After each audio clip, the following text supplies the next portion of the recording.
Hello dear student, स्वागत है आप लोगों का ऑनलाइन स्टडी क्लास में। मैं आज आप लोगों को क्लास 6 का सब्जेक्ट इंग्लिश ग्रामर लेसन 3 जिसका नाम है प्रोनाउन, जिसका हिंदी मीनिंग होता है सर्वनाम, इसके बारे में आज मैं आपको बताने जा रहा हूँ। तो सबसे पहले मैं ये आपको बताऊंगा कि प्रोनाउन क्या है। तो देखें प्रोनाउन क्या होता है। प्रोनाउन का डिफिनीशन देखें। Pronoun is a word which used at the place of noun. Pronoun का definition a pronoun is a word which used at the place of noun. यानी कि at the place of noun कह रहा है, at the place स्थान पर, of ताकि के, नाउन संज्ञा, यानी कि संज्ञा के स्थान पे यूज जो प्रयोग होता है जो शब्द वो सर्वनाम कहलाता है। यानी कि संज्ञा के स्थान पे जो शब्द प्रयुक्त होता है वही हमारा सर्वनाम होता है। A pronoun is a word which used at the place of noun. ये डिफिनीशन हो गया प्रोनाउन का। अब इसका एग्जांपल देखेंगे। जैसे दिया हुआ है राहुल अनुपस्थित था।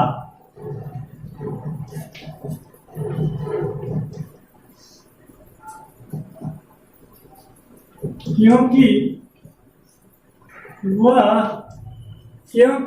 वह बीमार था।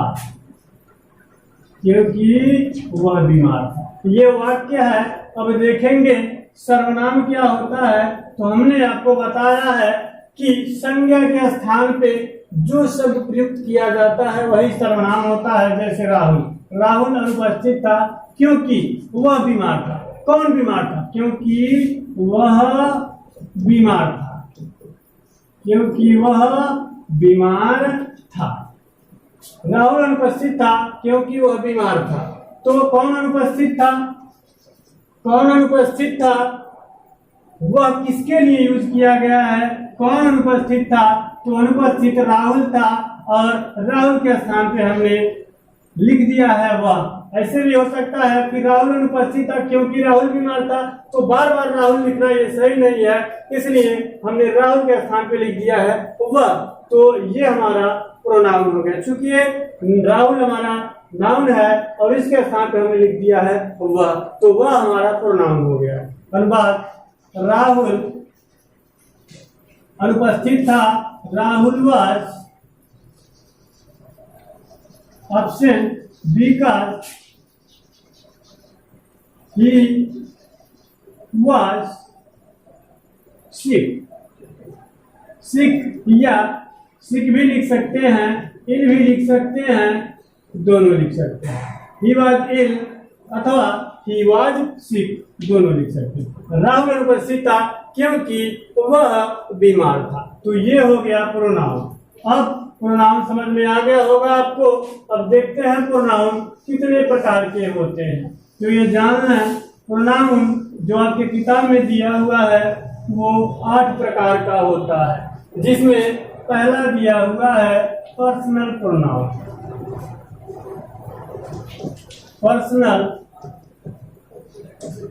पर्सनल प्रोनाउन ये क्या है? निजवाचक सर्वनाम। निजवाचक सर्वनाम क्या होता है? पर्सनल प्रोनाउन जो दिया हुआ है निजवाचक सर्वनाम, यानी निज नहीं, अभी तो पर्सनल का मतलब होता है व्यक्तिगत। पर्सनल मीन्स क्या होता है? पर्सन से बना है पर्सनल, और पर्सन मीन्स होता है व्यक्ति, तो उसी से संबंधित है पर्सनल प्रोनाउन। पर्सनल मतलब व्यक्तिगत, और प्रोनाउन मीन्स होता है सर्वनाम, यानी कि व्यक्तिगत नहीं कहेंगे बल्कि इसको शुद्ध शब्दों में व्यक्तिवाचक सर्वनाम ये बोलेंगे। तो ये हमारा पर्सनल प्रोनाउन व्यक्तिवाचक सर्वनाम। व्यक्तिवाचक सर्वनाम क्या होता है कि वह सर्वनाम जो किसी व्यक्ति वस्तु के बारे में बतलाता है वो हमारा व्यक्तिवाचक सर्वनाम होता है। व्यक्तिवाचक सर्वनाम क्या होता है? जो किसी व्यक्ति अथवा वस्तु के बारे में बतलाता है वो हमारा व्यक्तिवाचक सर्वनाम होता है। जैसे अभी अभी हमने आपके सामने लिखा था राहुल बीमार था, क्योंकि वह जो है व्यक्ति से संबंध रख रहा है, तो वह प्रोनाउन जो व्यक्ति या वस्तु से संबंध रखता है वो हमारा व्यक्तिवाचक सर्वनाम कहलाता है। इसमें क्या क्या हो सकता है? ही हो सकता है, सी हो सकता है, इट हो सकता है, यू हो सकता है, ये बहुत सारे। तो ये सभी हमारे प्रोनाउन हैं। अब देखें ये हमारे 3 प्रकार के होते हैं। फर्स्ट पर्सन, दूसरा है सेकंड पर्सन और तीसरा है थर्ड पर्सन। अब पर्सनल प्रोनाउन जो होते हैं हमारे 3 प्रकार के होते हैं। कौन कौन? First person, second person, third person. अब कैसे पहचानेंगे कि कोई फर्स्ट पर्सन है, कौन सेकंड पर्सन है, कौन थर्ड पर्सन है? तो बड़ा ही आसान तरीका है, बस आप ध्यान से सुनेंगे। दिया है फर्स्ट पर्सन, वह प्रोनाउन, वह व्यक्तिगत सर्वनाम, वह व्यक्तिगत प्रोनाउन यानी कि वह व्यक्तिवाचक सर्वनाम जो अपने बारे में कुछ बतलाता है, वह व्यक्तिवाचक सर्वनाम जो अपने बारे में कुछ बतलाता है फर्स्ट पर्सन प्रोनाउन कहलाता है। जैसे आई, जैसे मैं पढ़ रहा हूं, मैं जा रहा हूं, मैं, अगर आई कह रहा है, आई मीन्स होता है मैं, तो मैं अपने बारे में बतला रहा हूं, न कि किसी दूसरे के बारे में। तो वह प्रोनाउन फर्स्ट पर्सन क्या होता है? वह प्रोनाउन जो अपने बारे में, जैसे मैं पढ़ रहा हूं, मैं जा रहा हूं, तो मैं अपने बारे में बता रहा हूं, न कि किसी दूसरे के बारे में। और क्या हो सकता है? वी हो सकता है।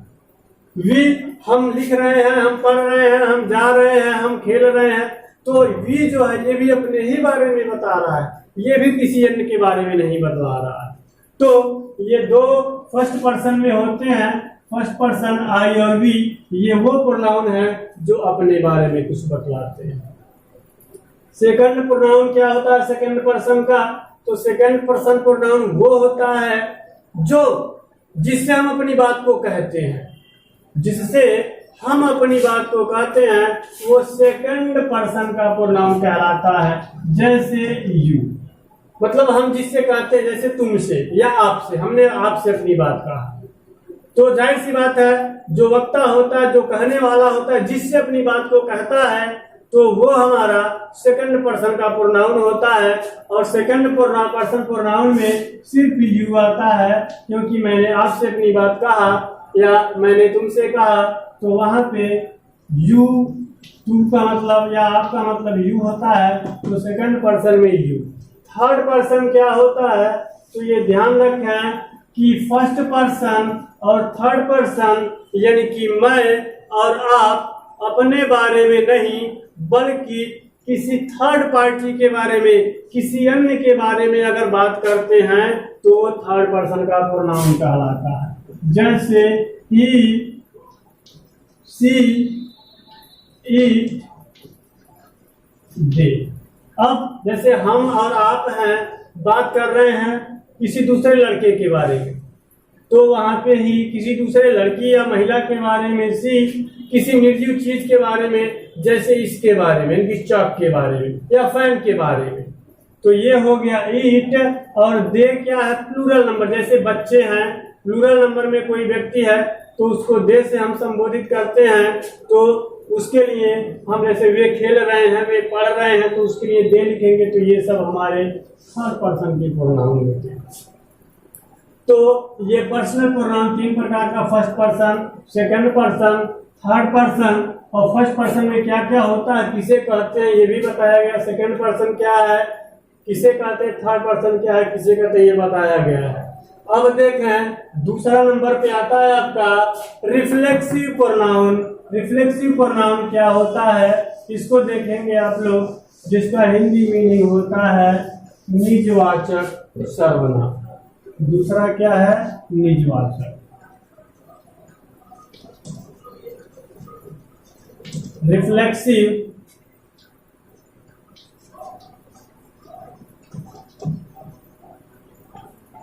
रिफ्लेक्सिव प्रोनाउन क्या होता है? निजवाचक सर्वनाम वह सर्वनाम जो अपने बारे में कुछ बतलाता है, वह सर्वनाम जो खुद के बारे में, स्वयं के बारे में कुछ बतलाता है, वो हमारा रिफ्लेक्सिव प्रोनाउन निजवाचक सर्वनाम कहलाता है। जैसे मैं अपना काम खुद करता हूँ, मैं अपना काम खुद करता हूँ।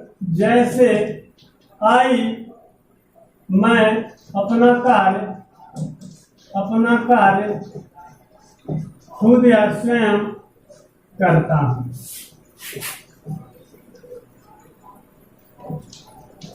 ये दिया हुआ है, इसमें देखें प्रोनाउन यानी कि रिफ्लेक्सिव प्रोनाउन। प्रोनाउन तो हो सकता है 2 हो, 3 हो, 4 हो, कई हो सकता है, लेकिन हमको क्या समझाना है? हमको समझाना है रिफ्लेक्सिव प्रोनाउन।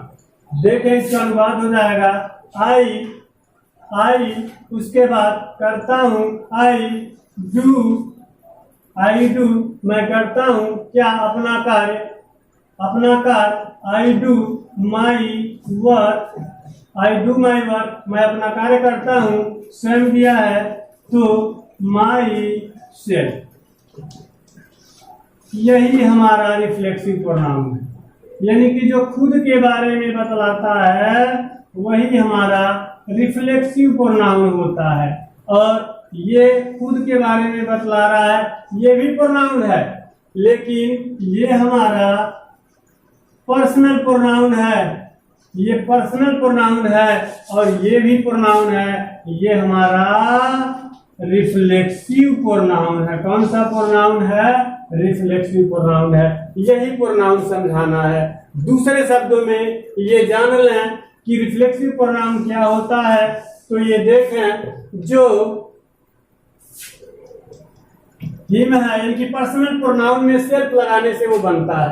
पर्सनल का प्रोनाउन का ऑब्जेक्टिव केस हो या पॉजेसिव केस हो, उसमें सेल्फ लग जाता है तो वो हमारा रिफ्लेक्सिव प्रोनाउन बन जाता है। जैसे माई, उसके बाद आवर, उसके बाद योर, ये फर्स्ट पर्सन का है, ये सेकंड पर्सन का है, और थर्ड पर्सन में देख लेंगे, ये थर्ड पर्सन में हर हो गया, हिम हो गया, उसके बाद देम हो गया, इट हो गया। ये थर्ड पर्सन के हैं, ये सभी हमारे थर्ड पर्सन के हैं। ये देखेंगे आप, ये जो कुछ एडजेक्टिव हैं, कुछ ऑब्जेक्टिव केस है, कुछ पॉजेसिव केस है, उसी के साथ हमारा सेल्फ लग करके बन जाता है, वही रिफ्लेक्सिव प्रोनाउन कहलाता है। जैसे सेल्फ, सबके साथ हम क्या लगा देंगे? सेल्फ। सबके साथ क्या लगाएंगे? सेल्फ। सबके साथ सेल्फ लगा देंगे, क्या बन जाएगा हमारा? Reflexive pronoun. माई सेल्फ हो जाएगा माई सेल्फ, अलग अलग नहीं, माई सेल्फ। ये क्या है? Ourself. ये क्या है? Yourself. ये क्या है? Herself. ये क्या है? Himself. ये क्या है? Them self.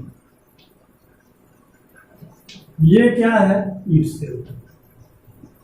तो ये सभी हमारे रिफ्लेक्सिव प्रोनाउन हैं। लेकिन रिफ्लेक्सिव प्रोनाउन को समझने के लिए थोड़ा सा ध्यान देंगे, क्योंकि रिफ्लेक्सिव प्रोनाउन और एम्फैटिक प्रोनाउन ये दोनों यही चीज होता है। जो अंतर होता है वो ये, उसको उदाहरण से हम समझाएंगे। जैसे ये सेल्फ लगा करके बनता है रिफ्लेक्सिव प्रोनाउन। अब जो होता है एम्फैटिक प्रोनाउन, तीसरा बता दे रहे हैं। तीसरा जो दिया है hamaरा एम्फैटिक प्रोनाउन, एम्फैटिक दिया हुआ है। तीसरा जो है emphatic pronoun, emphatic pronoun. Emphatic pronoun दृढ़वाचक सर्वनाम। एम्फैटिक दृढ़, एम्फैटिक दृढ़, दृढ़वाचक सर्वनाम। ये क्या होता है? दृढ़वाचक सर्वनाम क्या होता है? एम्फैटिक दृढ़वाचक, यानी कि जो दृढ़ता दर्शाता हो, जो जोर देता हो, यानी कि वही चीज ये भी है जो सेल्फ लगा के बनता है। अंतर क्या है दोनों में? जब इसमें भी सेल्फ लगा होता है, उसमें भी सेल्फ लगा होता है, इनकी रिफ्लेक्सिव में, तो अंतर क्या है? तो अंतर ये है कि इस वाक्य में बस किसी कार्य को करने के लिए वो जोर देता है अपने आप पे, बहुत ज्यादा जोर, यानी कि वो कार्य उसने खुद किया। एग्जाम्पल से समझेंगे, स्पष्ट हो जाएगा। जैसे I do, I myself do my work। दूसरा है I do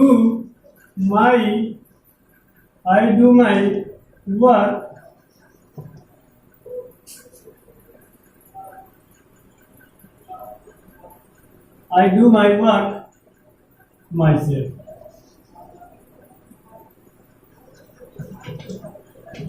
ये देखें, सेम चीज यही है, कुछ भी अंतर नहीं, बस थोड़ा सा अंतर ये है कि जब सब्जेक्ट के बगल में ही उसका रिफ्लेक्सिव प्रोनाउन होगा तो उसको हम रिफ्लेक्टिव नहीं बोलेंगे, उसको हम बोलेंगे इम्फैटिक बोलेंगे, क्योंकि वो दृढ़ता दर्शा रहा है, जोर दे रहा है, यानी कि मैं स्वयं ही। अंतर क्या है? मैं अपना कार्य स्वयं करता हूँ, मैं स्वयं ही अपना कार्य करता हूँ, मैं अपना कार्य स्वयं ही, यानी कि वो जोर डाल रहा है। यहाँ पे जोर की बात नहीं है, तो जब जोर नहीं डालेगा, इसको लास्ट में लिखेंगे, ऑब्जेक्ट के बाद लिखेंगे, लेकिन जब जोर डालेगा तो सब्जेक्ट के साथ लिखेंगे। यही डिफरेंस है, जोर डालता है एम्फैटिक और रिफ्लेक्टिव में। अब देखें, अगला हमारा आता है, अगला हमारा जो दिया है डिमॉन्स्ट्रेटिव प्रोनाउन।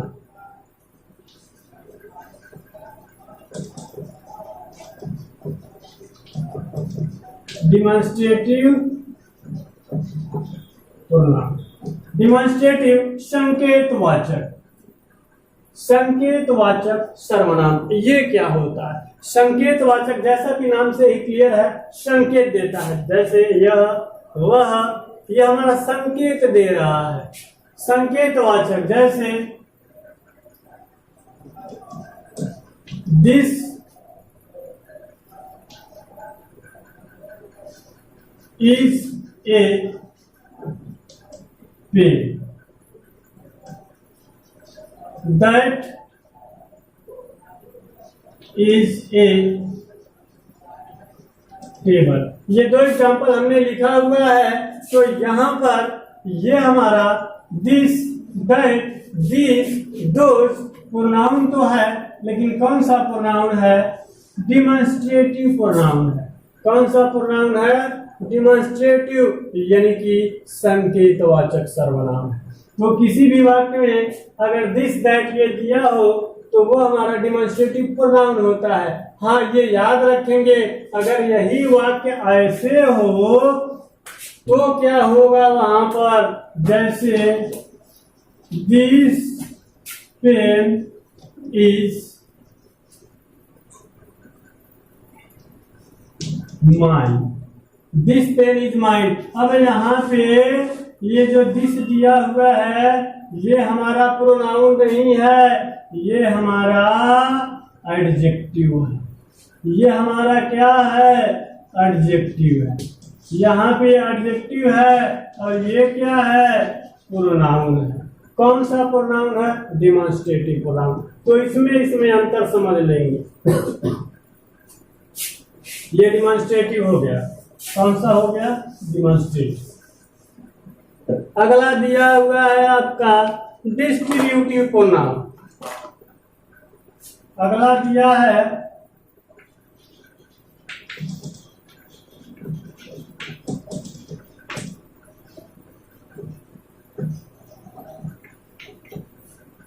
डिस्ट्रीब्यूटिव प्रोनाउन दिया हुआ है। कौन सा नंबर है ये? 5वां। डिस्ट्रीब्यूटिव डिस्ट्रीब्यूट से बना है डिस्ट्रीब्यूटिव, जिसका मतलब होगा है बांटने वाला, या इसको हम विभाजन वाचक सर्वनाम कह सकते हैं। कौन सा? विभाजन वाचक सर्वनाम। विभाजन वाचक सर्वनाम मतलब क्या होता है? जैसा कि नाम से ही क्लियर है, जो विभाजन करता है, बांटता है, यानी कि वह सर्वनाम जो बांटने का काम करता है, विभाजन करने का काम करता है, वो हमारा डिस्ट्रीब्यूटिव प्रोनाउन कहलाता है। जैसे दिया है each of the boys was present.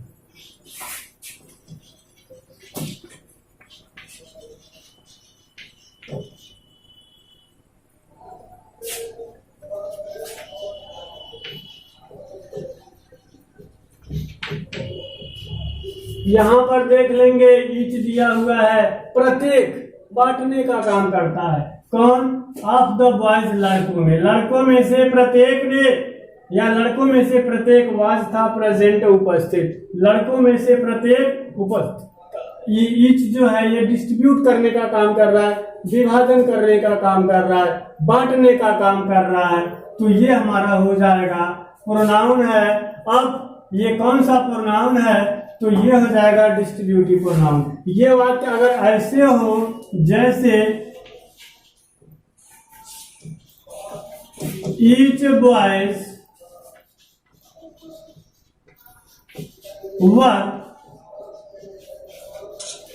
Presented. अब देखें ईच इसमें भी इस्तेमाल हुआ है, लेकिन यहाँ पे जो ईच है वो प्रोनाउन नहीं है, यहाँ पे जो ईच है वो एडजेक्टिव है, और ये जो ईच है वो प्रोनाउन है। तो ये अंतर आप जान लेंगे, ये नहीं कि वही शब्द उसमें भी है, वही शब्द इसमें भी है, तो वो उसमें क्यों प्रोनाउन कह रहे हैं, इसमें एडजेक्टिव क्यों कह रहे हैं? नहीं, जो प्रोनाउन होगा वो अकेले आता है। लड़कों में से प्रत्येक ये बांट रहा है, ये भी प्रोनाउन नहीं होगा, डिस्ट्रीब्यूटिव। प्रोनाउन की जगह पे क्या कर देंगे? डिस्ट्रीब्यूटिव या एडजेक्टिव हो जाएगा। ये डिस्ट्रीब्यूटिव प्रोनाउन चूंकि बांटने का काम कर रहा है, लेकिन ये इसकी बात कर रहा है और यहाँ पे सबकी बात कर रहा है, तो यहाँ पे एडजेक्टिव, यहाँ पे ये pronoun.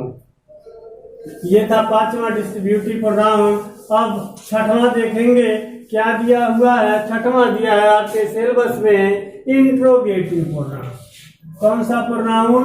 Interrogative. Interrogative pronoun.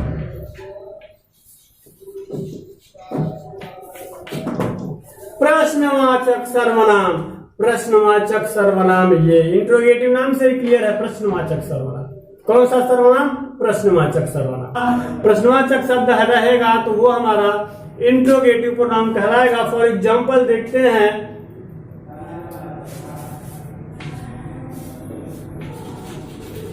Who came here? Who came here? यहां पर देख लें, Who came here? Who कौन, came आया, here यहाँ कौन आया, तो यहाँ पे इंट्रोगेटिव शब्द है। ये हमारा वर्ब हो गया, ये here दिया है, एडवर्ब है। अब यहाँ पर देखेंगे, यहाँ पर who क्या है? who चूंकि वो किसी संज्ञा के स्थान पे प्रयोग हुआ है। जैसे कौन यहाँ आया? मान लेते हैं सोनू, मान लेते हैं सोनू केम हियर। इसी वाक्य को हम थोड़ा सा सिंपल में लिख दिए, साधारण में लिख दिए। हियर हियर है, केम केम है, इसके स्थान पे हमने क्या लिख दिया? ये लिख दिया, बस समझाने के लिए, ताकि अच्छे तरीके से समझ में आ जाए। क्या लिख दिया है हमने? सोनू लिख दिया है। अब बाकी सब वही है, बस इसी के स्थान पे तो ये आया है, बाकी सब वही है, इसी के स्थान पे ये आया है। तो ये क्या है? और आपको पता होगा सोनू क्या है, तो सोनू तुरंत आप कहेंगे नाउन है। और डिफिनीशन में प्रोनाउन का ये बताया गया है कि नाउन के स्थान पे जो शब्द प्रयोग किए जाते हैं वो क्या कहलाते हैं? क्या कहलाते हैं? सर्वनाम कहलाते हैं। तो ये सर्वनाम हो गया। कौन सा सर्वनाम है? जब ये पूछा जाएगा तो चूंकि ये इंट्रोगेटिव वर्ड के रूप में है, तो ये हमारा हो जाएगा इंट्रोगेटिव प्रोनाउन। कौन सा प्रोनाउन हो जाएगा? Interrogative pronoun. अब ये छठवां हो गया इंट्रोगेटिव प्रोनाउन। अब इसके बाद देख लें सातवां आता है रिफ्लेक्सिव प्रोनाउन। सातवां क्या है? रिफ्लेक्सिव।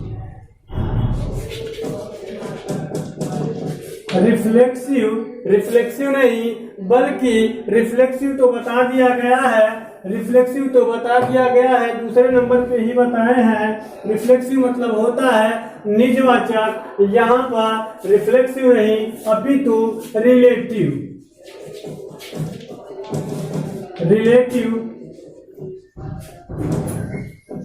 प्रोनाउन।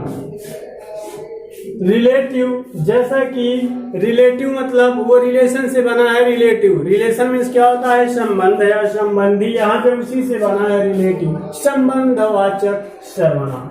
कौन सा सर्वनाम? संबंधवाचक, यानी कि वह सर्वनाम जो संबंध स्थापित करने के लिए प्रयोग किया जाता है वह हमारा संबंधवाचक सर्वनाम कहलाता है। जैसे उदाहरण देखेंगे यहाँ पर कि this is the girl who won the prize. जैसे this is the girl who won the prize. This is the girl who won the prize. अब ये जो क्वेश्चन वर्ड होते हैं जैसे हु, विच, हुज, ये हमारे रिलेटिव प्रोनाउन का काम करता है। जैसे यहाँ पे दिया है दो वाक्य लिखा हुआ है, इसको जोड़ करके संबंध दर्शा रहा है। कैसे? जैसे दिस इज द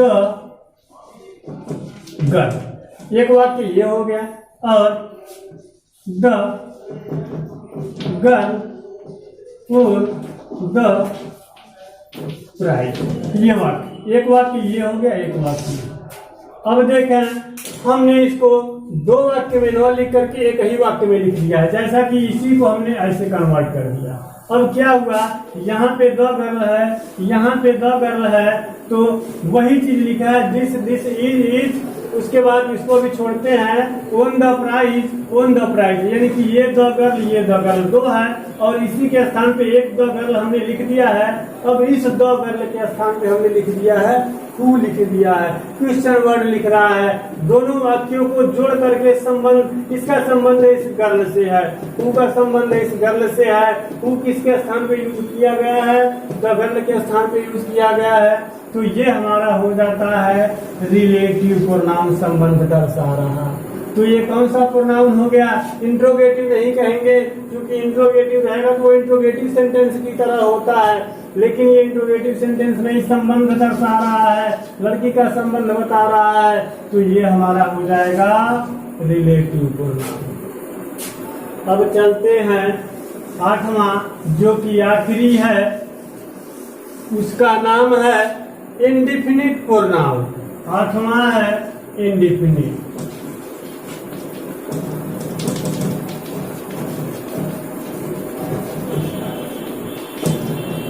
अनिश्चयवाचक सर्वनाम। जैसे डिफिनिट मतलब निश्चित, इनडिफिनिट मतलब अनिश्चित, यानी कि अनिश्चयवाचक प्रोनाउन सर्वनाम। अनिश्चयवाचक सर्वनाम क्या होता है? वह सर्वनाम जो निश्चित नहीं रहता है, अनिश्चित रहता है, अनिश्चयवाचक सर्वनाम कहलाता है। जैसे anybody, one, all, few, many, every, body, somebody, someone, ये सभी हमारे इनडिफिनिट प्रोनाउन है। क्योंकि निश्चित नहीं है इसलिए वो इनडिफिनिट कह दिया गया है। For example, I need some money, आई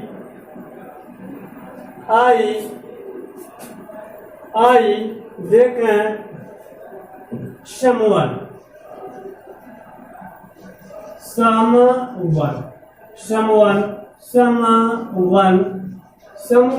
दिया है। Someone is at the door, someone is at the door। इसके पहले एक एग्जांपल आप लोगों के किताब में दिया हुआ है, उसमें थोड़ा सा मिस्टेक है, इसलिए हम वो एग्जांपल नहीं बता रहे जो पहला एग्जांपल दिया हुआ है। तो ये ध्यान रखेंगे, समझेंगे अच्छी तरह से कौन प्रोनाउन है कौन एडजेक्टिव है, उसमें थोड़ा दूसरा दे दिया है लेकिन हम वो चीज नहीं बताएंगे, हम आपको बस प्रोनाउन बता रहे हैं। Someone is at the door, ये एग्जांपल है। समवन है, कोई है, कोई दरवाजे पर है। क्या है? कोई दरवाजे पर है। अब हम यहाँ पर लिखेंगे इज एट द डोर, हमने हूबहू वही चीज उतार दिया है। अब इसके स्थान पे हम लिख देंगे राम। क्या लिख देंगे हम? राम। बाकी सारा वर्ड वही है, बस समवन के स्थान पे आ गया है राम। यानी कि जो राम के स्थान पे हमने लिख दिया है समवन, और ये बताया गया है राम क्या है? संज्ञा। संज्ञा के स्थान पे हमने लिख दिया समवन। संज्ञा के स्थान पे जो प्रयोग होता है वो सर्वनाम कहलाता है। और यहाँ पे समवन दिया है, क्योंकि वो निश्चित नहीं है कौन है, अनिश्चित है, स्पष्ट ही नहीं है कौन है, अनिश्चित है। तो इस प्रकार ये प्रोनाउन तो होगा क्योंकि इसके स्थान पे यूज हुआ है, लेकिन कौन सा प्रोनाउन हुआ? चूंकि वो अनिश्चित है तो वो इंडिफिनिट प्रोनाउन कहलाएगा। तो इस प्रकार ये आपका चैप्टर जो प्रोनाउन था, जिसके 8 प्रकार आपको बताए गए, ये उम्मीद करते हैं हम आपको अच्छे से समझ में आया होगा। अगर आपको न समझ में आया हो या कहीं कोई दिक्कत हो तो आप इस वीडियो को पुनः देख सकते हैं। तब तक के लिए धन्यवाद।